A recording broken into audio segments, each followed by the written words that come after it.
But boys, we got a little bit of trade talk, and it was actually last Saturday's insider trading with Bob McKenzie, Pierre LeBrun, and Darren Drager, but nobody's gotten traded since then, so it's still relevant. Penguins GM Jim Rutherford, he's still looking for help to replace Jake Gensel, and he said to prefer a quote-unquote hockey deal over a rental. The Penguins are looking for a trade partner as well for Alexander Galchenyuk. He's a pending UFA. But they're having a hard time getting rid of him. I guess talk about a guy whose stock has really dropped. Hey, Biz, Galchenyuk? Yeah, he was on the fourth line when the Pittsburgh Penguins visited the Arizona Coyotes. So no, I think actually Grinelli, you picked him to have a pop-off season, did you not? With going there, and I was in agreement with you because he's going there. You got Malkin there that might make him a little bit more comfortable and help him fit in. But yeah, things haven't exactly worked out at all for him there. I don't know who really is available that they could get with Gensel out for the season. Similar situation to Tarasenko going down knowing he's going to be out for at least the full length of the regular season, they can go sign somebody with that cap space, correct? Because he's on long-term IR. Yeah, but he said also he's looking for a hockey deal. So he's not looking for a UFA. What about Jason Zucker? I mean, yeah. I know Minnesota may not want to deal him. I think he has 3 years left, but I don't know. I think of Jake Ensel, and then Jason Zucker kind of reminds me. Maybe he doesn't probably score as naturally, but he can skate and he can still score at a pretty high level.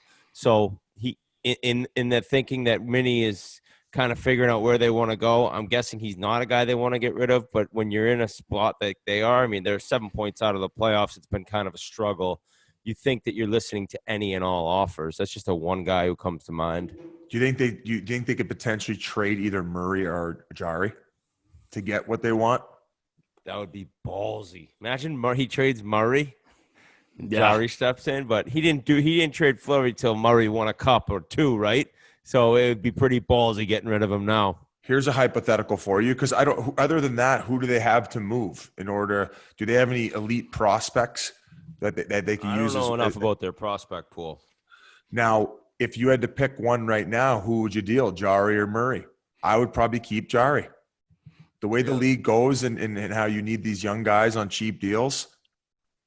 Well, I don't know. You're just kind of making up something they don't really have to deal with. It's not like they have to trade one of them. I think that there's no way they wouldn't want that two-man tandem. I was just trying to get a little rumor mill going. Come on, man. I don't know. Murray's more of a proven commodity right now. I mean, Jerry's been outstanding in this last little spell here, but Murray, like we said, he's got the cup, so. But it'll be interesting. We'll certainly keep an eye on it. The guys also said that Anaheim, they have money and cap space to take on other teams' bad deals, like some of the ones I just mentioned a few minutes ago.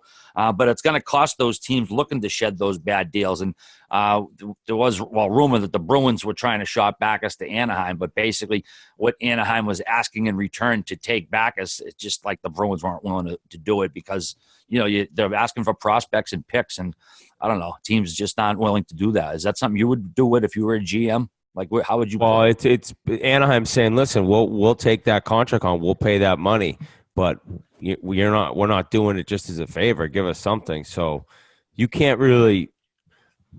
I find it hard to believe you're going to be willing to get rid of draft picks and prospects just to get rid of a big contract. It feels like, especially a team like Boston. I mean, granted, they need cap space.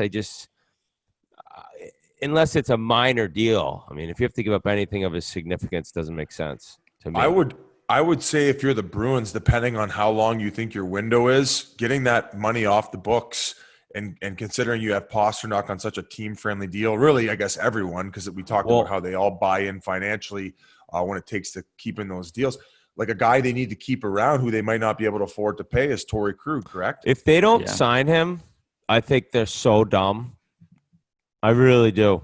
So he is like automatic 50 points, it feels like. It's not getting discussed as much as I thought it would be in that people are like, oh, yeah, I don't know if they're going to resign him. If they don't, I think that's a huge mistake. What do you think he's looking at, 8.5? It depends. If he wants to be there that bad, I don't necessarily think he'd ask for 8.5. He could definitely get that from somebody. The way he takes care of himself and the way he trains and how he's so mobile, I mean, I would say that that him taking a team-friendly deal will just result in him getting 8 years, which you guys, I'm sure, are fine and are fine with, correct? Mm-hmm. Because that's one guy that you probably don't have to worry about deteriorating. That's like that has to come into factor now when giving up these massive deals. Because how long has he played in the league? He's coming off this will be his 6th or 7th year. I think he signed in 2012. So hopefully he gets paid out because he's a friend of the show and he's had some great numbers the last few years. No doubt about it. And one other team that the guys talked about, the Rangers, they currently have 3 goalies, and they are listening to offers on Alexander Georgiev. Hank obviously isn't going anywhere. And Igor Shesterkin, the 4th rounder, the guy they got in the 4th round, he's next in line for the throne, so to speak. So they are taking offers or listening to offers on Georgiev. Sounds like he's going to be going somewhere. And Elias Anderson, he requested a trade from the Rangers as well, but they don't want to just make a deal just for the sake of making it. They don't want to get the reputation of a team who basically is getting bitched around by players who want to get traded. So they're not in any real hurry to do that. But what do you think about the goalie situation? You got any speculation where Georgiev might end up?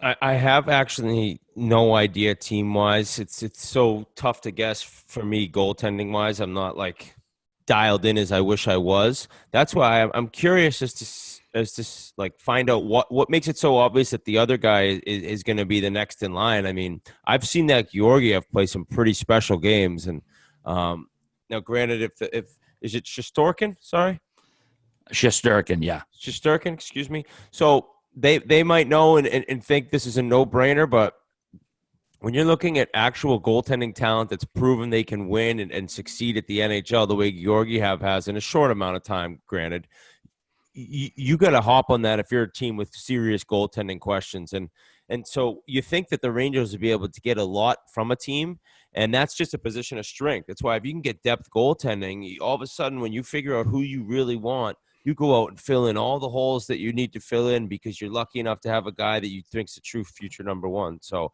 I don't know where he'll land, but I'm guessing they're going to want a lot in return. Such a difficult position for a general manager to be in.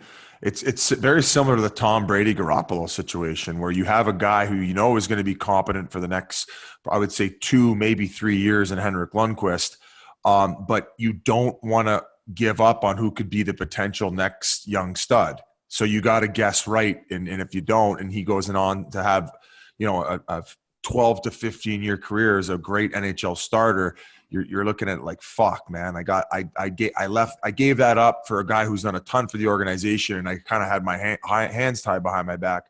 But it's a business also, right? So it should be interesting to see this goalie situation, how it plays out.